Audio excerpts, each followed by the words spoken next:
Hi there, I'm Liv Torc and welcome to my In a Yak series on marketing spoken word events.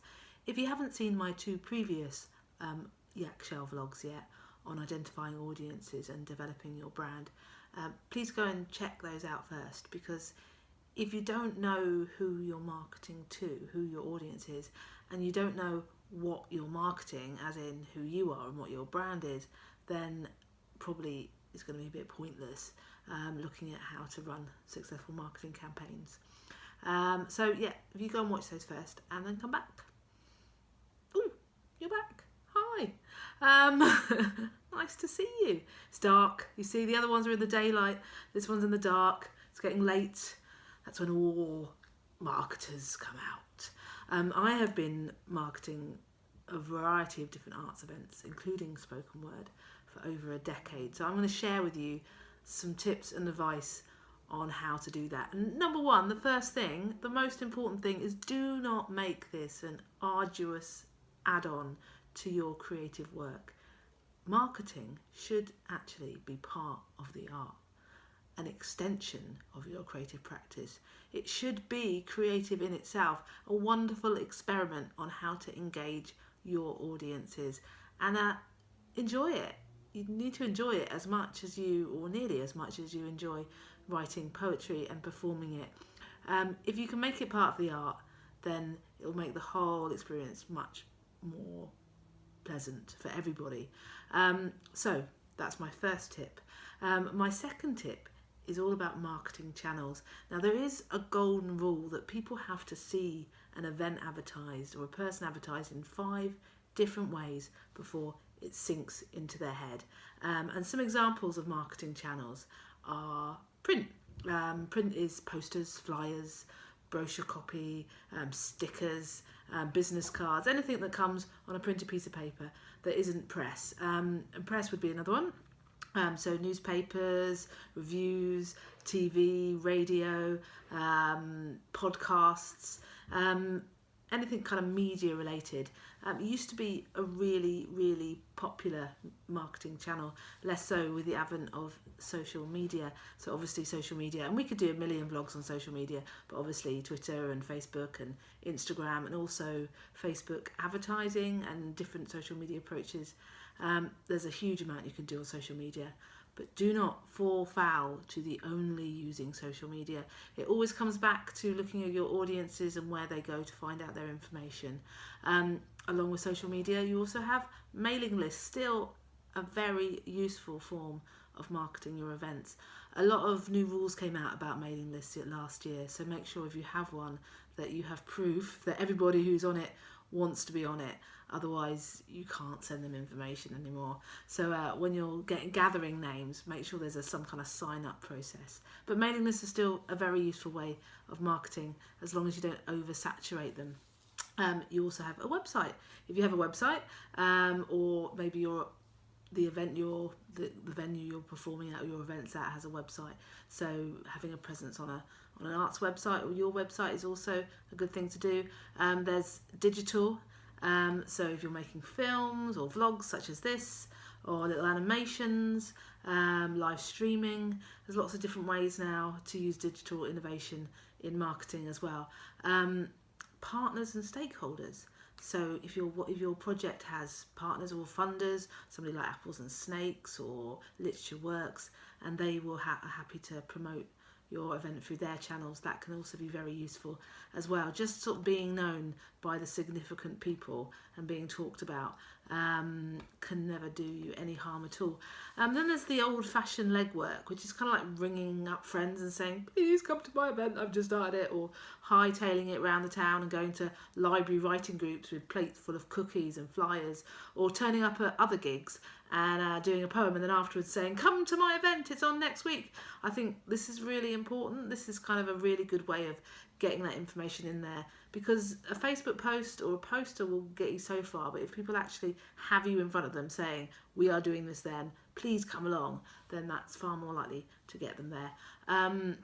And which is really word of mouth, and word of mouth still is an incredibly powerful tool for getting people to come to your events. If people are talking about it, if somebody they trust tells them it's good, that's going to mean far more than any kind of Twitter poster or Facebook advert, or even sort of radio show. And there's also actually an added additional one, things like gimmicks, quirky things like making a sculpture in town all about your brand, or getting your audience, giving them all badges which they then wear around town and become your advocates. So advocates is other poets, other audience members talking about your event, wanting to help you support it. They're also very useful. There are lots of different kinds of marketing channels, but it's really, really handy to be out on more than one. As I said, the golden rule, think of 5 different places that you can put your work out, your marketing, your event out.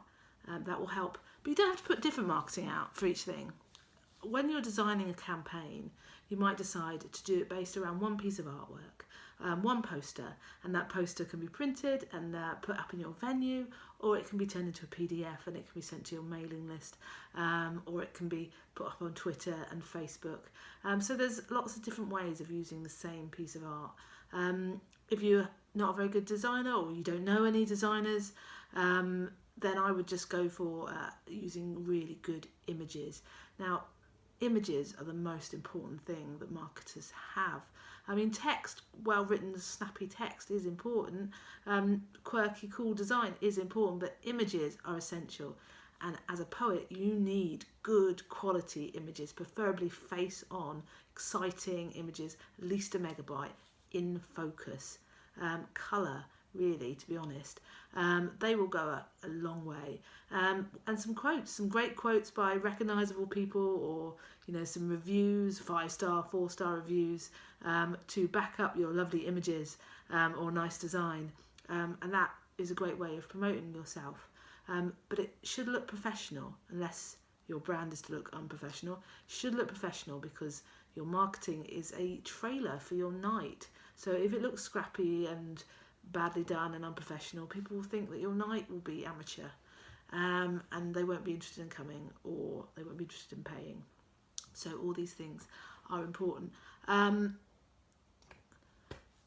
Facebook and social media, a great way to advertise poetry, and I've had quite a lot of success using paid Facebook advertising, but it depends if you've got any spare money. But because with events like that you can target it within 10-20 miles of your venue, and you can target it to poetry liking audiences, it can be, if it were 10 quid or 20 quid, a way of boosting sort of attention to your gig. But again, you have to do this alongside at least 4 or 5 other marketing channels.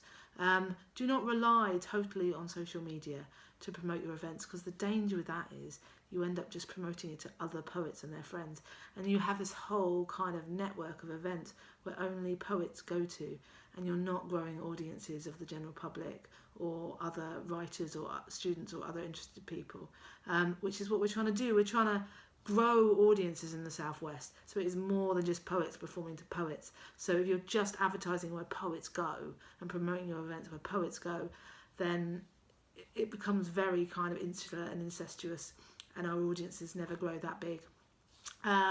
So I'm just running down my list here, quotes, blah, blah, blah. Okay, so we are all competing for the currency of attention.